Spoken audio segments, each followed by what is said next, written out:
Right then, morning scrotums, day 3. It's 7:10. I'm up and rolling because I want to try and get to Bridge of Hockey today, which is 18 miles, but we'll see. It's going to start raining at about 3 o'clock, I reckon. So because I was in that little pod thing, I'm up and rolling early doors, 7 o'clock. I've got a little blister on me right heel, but I've popped that, so that's all right. My knees are all right, hips are all right, everything's all right. Apart from my beard, that looks like a French fork, doesn't it? It looks like I've got a French fork there, but all you beard aficionados would know what one of them is. So today there's supposed to be just one uphill pull to, I forget what it's called, and then downhill to Tyndrum, and then along the old railway tracks to Bridge of Hockey. I think that the railway tracks, the maps that I've got don't tell you what it is, but, excuse me, but that's what I'm shooting for.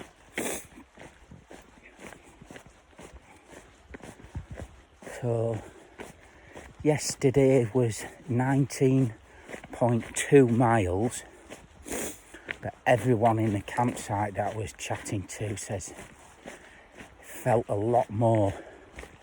Really hard day. There was a a Gurkha doing it. He's been in England, I think about 8 months, and he says he comes up and he goes all over to keep his fitness. And he did that walk. He set off. I didn't see him, so he must have set off at before 7:30. And he got into camp at where I did at 2:30. So he can fair trod, that lad. And he says it's, really hard. Just with the roots and the wet rocks and the narrow path and the upsy-downsy of it. But anyway, I'm going to get my head down, get some miles done. We've left Loch Lomond. That's about it. Just leave it on a bit longer and show you the view. Midge, you vampire bastards are out. I've squirted my son with smidge spray.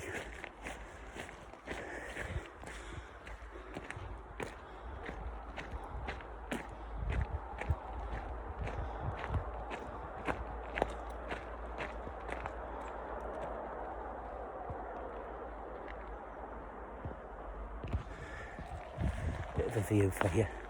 It's not raining, it's just cloud, Anyway, that's it, bye. So, just to add onto yesterday, get my hat off.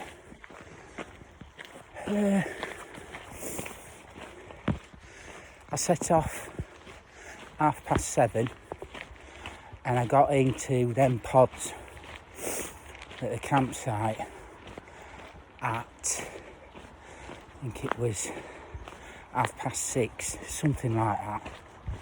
5:30, 6:30, I forget.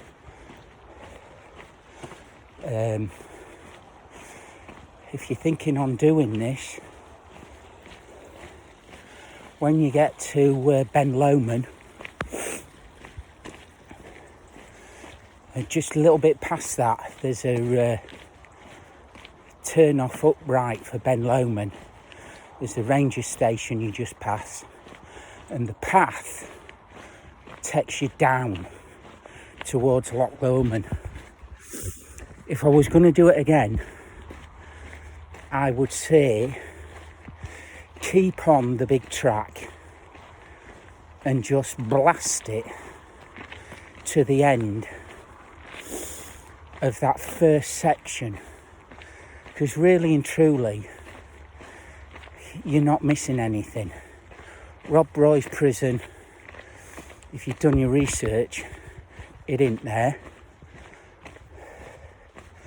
And then you'll have nice fresh legs and you'll be well in advance for the second half by the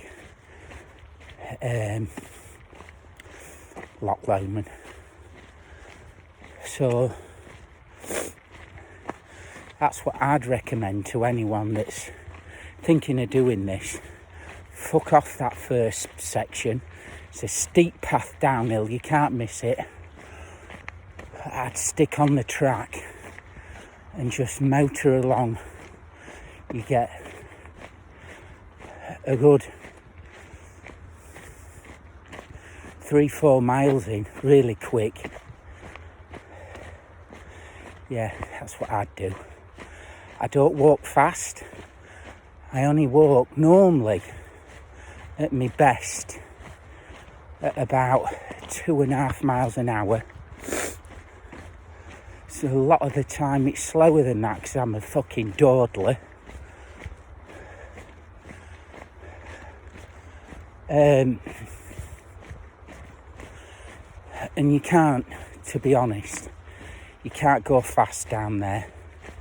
So you're only going to be going slow. Your brain boxes can do the maths. 7:30 till 5:30, 20 miles. Leave that for Charlie to work out how many miles an hour I do. But anyway, yeah, that's it. So a bit of Satsuma in my throat there. Seeing as this and my videos in general tend to be, this is the view we're walking through.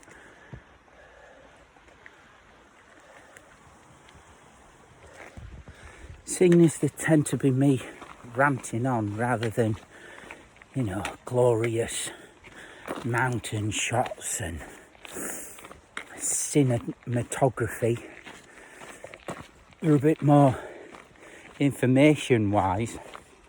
God, that went down the wrong way. All of them really.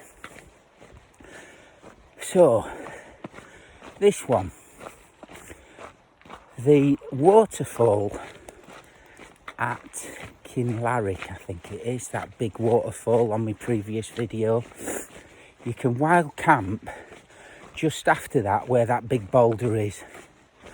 After that, if you're planning on wild camping, I think I only saw one spot that had pitched my little Ninja white tent on it. And I do keep my eyes open for shit like that.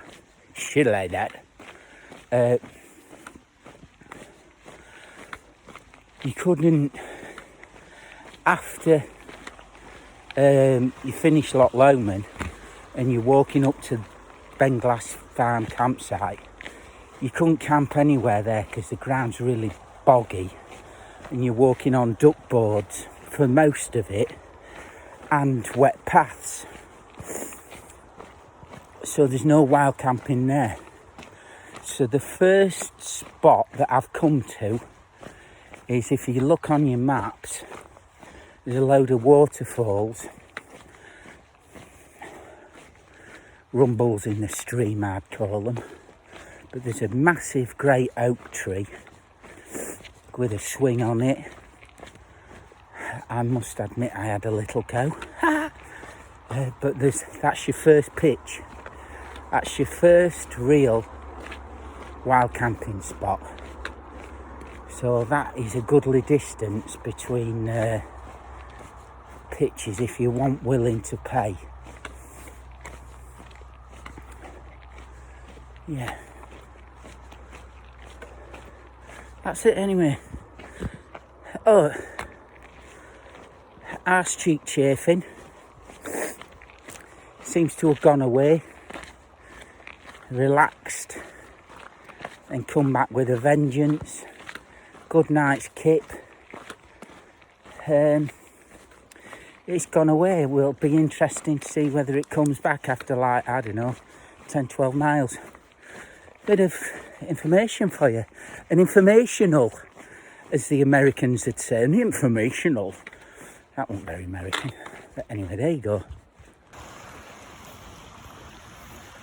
So I've just come to this here river crossing. That's the side that I've come across. And the bridge is blown out. So I've tromped along here to there. Hopped over the stream there. Come up here.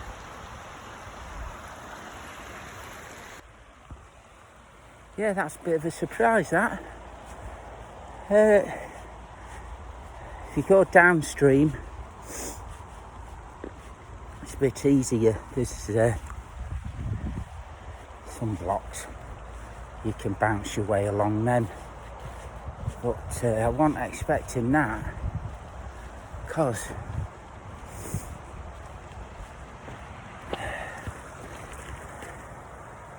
that's your path.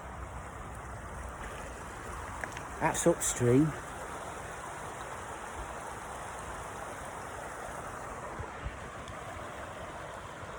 Downstream.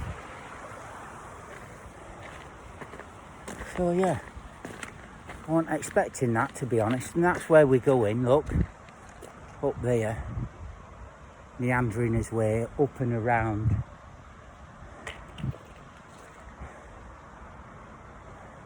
Get the tipping up and around that. Anyway, it's a bit of a pull up that hill, heading down now.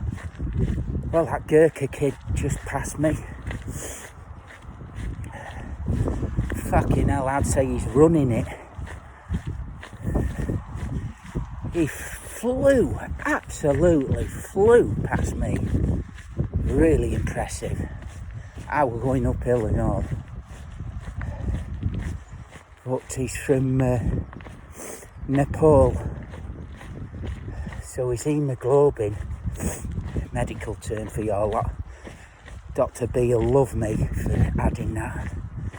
It'll be through roof, won't it? All his oxygen and hemoglobin levels will be through roof. See, working with these brain box doctors, he must rub off. You know, it's as thick as a brick. But yeah, he was fast. He's gone, I can't see him. Anyway, ta-da, scrotums. So here we are, scrotums, halfway along the West Highland Way. This is the notorious kissing gate that is deer-proof, because from all accounts they can jump like a bastard.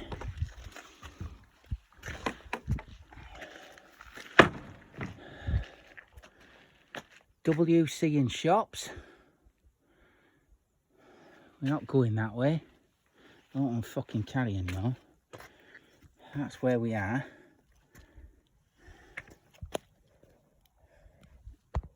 Here. That drops you down to Tin Drum, I think. And we're gonna come along this path here. Womp. Kinlarrick Crossroads. So I'm just going to take 5 minutes here on the edge of this pine forest. Wild camp spot just behind me, look. No doubt there's more up in them woods. Halfway. Excuse me. Feeling fine, you know. We've come up this valley here.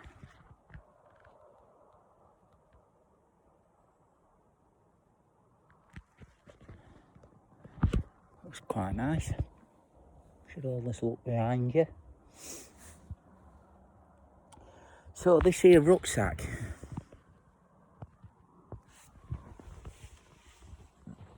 let me stop this. I've been going through this wood now for about half an hour, something like that. Very upsy downsy, pine forest, very reminiscent of on the Pacific Peninsula in Washington. You see here, look. There's a forest that we went to on that loop around the Olympic Park. Very reminiscent of that. I've just forgotten the name of it. It's quite a famous park. But yeah, just getting your stick out. Reminds me of that actually, not quite as warm and not quite as humid. But having said that, I'm on in my t-shirt and my shorts. This goes on for ages, this wood, Jesus. Anyway, ta-da. So scrotums, just started sprinkling. It's 12 o'clock. It wasn't supposed to come till 3, but it's not really raining, just sprinkles. I've just stopped at the wigwams. It's a campsite with wigwam tents and sleeping pods. Had a coffee, sausage and egg, bargain, £5. There's been loads of people passing me who are doing this trail, but they've not got tents, they've not got sleeping bags. They're just either bed and breakfast in it, or they've got the courier service. You know, picks your gear up and drops it off where you want. I think that's a bit of a cop-out, if you ask me. I'm straight on here, I think that's a bit of a cop-out. Yeah, you could do this with a day pack, bit of planning, bed and breakfast it all the way. A lovely rucksack with your sandwiches in it, flask, maybe a little juice pot, your waterproofs. Fucking hell, you could storm this. But I think it's a bit different when you've got your house on your back. But yeah, I think that's a bit of a cheat myself. Anyway, a lot of people are doing it, so it can't be cheating, can it? Anyway, that's my rant. Ta-da. Right then, scrotums. On this here path.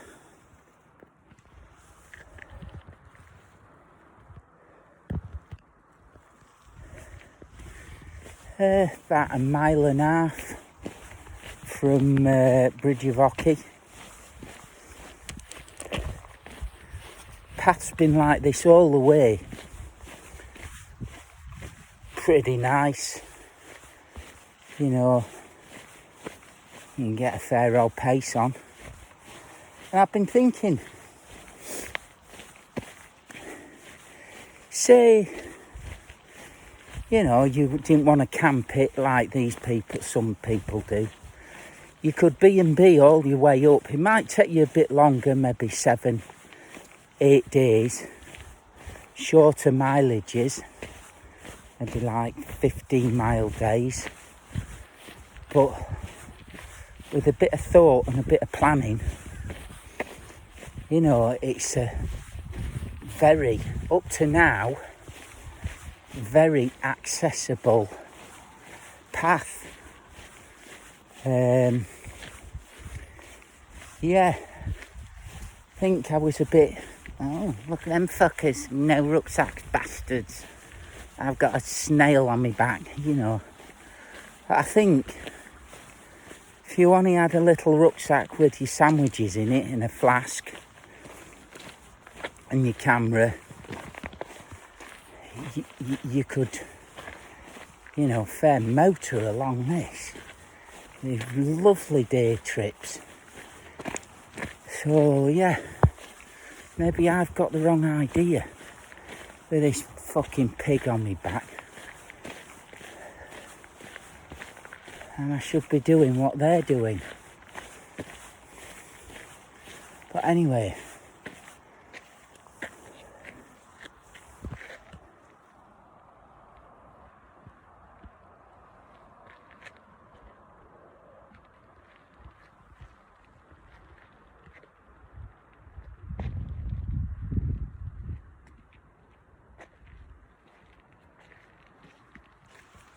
that's what we're walking in. Lovely. See you later, scrotums. Wow, suddenly things change. I was hoping to stop at Bridge of Hockey, as you know, but the bunkhouse is shut by the railway station there. There's no camping, although it says camping on my map. That's all shut. So I went to the Glenockie Hotel, knowing it'd be expensive. So I asked her what price the rooms was, she says, so we're virtually empty. So I thought, aye. £180 for a room and breakfast. A fucking 180 fucking quid. You have got to be shitting my pants, missus. You know, straight after lockdown, you would think that all these little hotels be fucking screaming for business. Fucking cannot catch my breath. So anyway, I've got 4 kilometres to Inverraine. There's a campsite there, and well, I'm going to have to go for that, aren't I? 4 kilometres, couple of hours. But yeah, I'm absolutely fucking jiggered. I was counting on that, actually. That bunkhouse being open anyway. Fucking £180. Don't want and she says, oh, we're empty. Fucking no kidding. Anyway, that's my rant. Ta-da.